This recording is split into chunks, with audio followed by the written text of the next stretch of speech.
சிறகடிக்க ஆசை சீரியல்ல நம்ம ரோகிணியோட தோழி வித்யாவுக்கு கல்யாணம் நிச்சயமாச்சு. இதையடுத்து கோவிலுக்கு பத்திரிகை வைக்க வந்திருந்த வித்யாவை அப்பதான் நம்ம மீனா சந்திக்கிறா. சட்டுன்னு அவகிட்ட, வித்யா, கிறிஷோட அம்மா நம்பர் உன்கிட்ட இருக்குமா, தர முடியுமான்னு கேக்குறா மீனா. எதுக்கு மீனான்னு வித்யா கேட்க, அதுக்கு மீனா, என்னோட வீட்டுக்காரரை, அதாவது முத்துவான்னு சொல்லிட்டாங்க வித்யா. இவன் கூட பழகினா ஆயிடுவான்னு சொல்லிருக்காங்க. அவர் அப்படிப்பட்டவர் இல்லைன்னு அவங்களுக்கு சொல்லி புரிய வைக்கணும். அதுக்காகத்தான் நம்பர் கேட்டேன்னு மனசுக்குள்ள ஒரு பாரத்தோட சொல்றா மீனா. மீனாவோட இந்த நியாயமான கோரிக்கைய புரிஞ்சுகிட்ட வித்யா, சரி மீனா, நான் மகேஸ்வரி அம்மா கிட்ட கேட்டு வாங்கி தர்றேன்னு சொல்றா. அப்புறம் மகேஸ்வரி வீட்டுக்கு போறா வித்யா. அங்கதான் நம்ம ரோகிணியும் வர்றா. மீனா நம்பர் கேட்ட விஷயத்தை அப்பப்படியே வித்யா ரோகிணி கிட்ட சொல்றா. இதை கேட்டதும் ரோகிணிக்குள்ள ஒரு உஷார் கலந்த குறும்பு சிரிப்பு. மீனாவுக்கு இப்ப வேற எந்த பெரிய பிரச்சனையும் இல்லை. அதனாலதான் கிறிஷ் விஷயத்துல இவ்வளவு கவனம் செலுத்துறா. அவளுக்கு வேற ஏதாவது ஒரு பெரிய பிரச்சனை வந்துருச்சுன்னா இவன் நம்ம ரூட்டுக்கு வரவே மாட்டான்னு மனசுக்குள்ள கணக்கு போடுறா.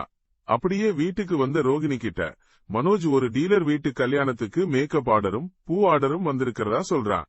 மேக்கப் ஆர்டரை சட்டுன்னு தான் எடுத்துக்கிட்ட ரோகிணி. இந்த பூ ஆர்டர் மட்டும் மீனா கைக்கு போகவே கூடாதுன்னு மனசுல உறுதி எடுத்துக்கிறான். அடுத்ததா விஜயாவோட யோகா கிளாஸுக்கு போறா ரோகிணி. அங்க நம்ம சிந்தாமணியை சந்திக்கிறா. சட்டுன்னு அவகிட்ட, எனக்கு ஒரு பெரிய பூ ஆர்டர் வந்திருக்கு, அதை உங்களுக்கு நான் தர்றேன். ஆனா அதுக்கு நீங்க எனக்கு ஒரு கைமாறா ஒன்னு செய்யணும்னு சொல்றா ரோகிணி. என்ன செய்யணும்னு சிந்தாமணி ஆர்வமா கேட்க, அதுக்கு ரோகிணி, கோவில் பக்கத்துல நம்ம மீனா அம்மா ஒரு பூக்கடை வச்சிருக்காங்க பாத்தீங்களா, அந்த கடையை அப்படியே தூக்க விடணும்.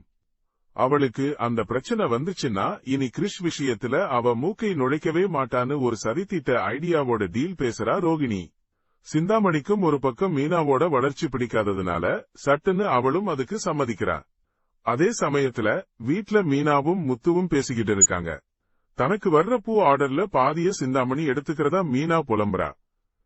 அவங்க என்ன மீறி நான் வளர்ந்துடக்கூடாதுன்னு தான் இப்படியெல்லாம் செய்யறாங்கன்னு ஒரு ஆதங்கத்தோட சொல்றா மீனா. இப்படி தன்னோட வளர்ச்சிக்கு தடையா இருக்க சிந்தாமணியால தன்னோட தொழிலுக்கே ஒரு பெரிய ஆபத்து வரப்போகுதுங்கிறதை நம்ம மீனா கண்டுபிடிப்பாளா? ரோகிணியும் சிந்தாமணியும் சேர்ந்து செய்ய போற இந்த சூழ்ச்சியை அவ தடுப்பாளா? அவளோட உழைப்பை காப்பாத்திக்கிட்டு முத்துவோட மரியாதையையும் நிலைநாட்டுவாளா? இதையெல்லாம் இனிவரும் எபிசோடுகள்ல தான் நாம பொறுத்திருந்து பார்க்கணும். ட்ரெண்டிங் நண்பன் சேனலை சப்ஸ்கிரைப் பண்ணுங்க. இந்த வீடியோ பிடிச்சிருந்தா லைக் பண்ணுங்க, ஷேர் பண்ணுங்க. அடுத்த வீடியோல பார்ப்போம்.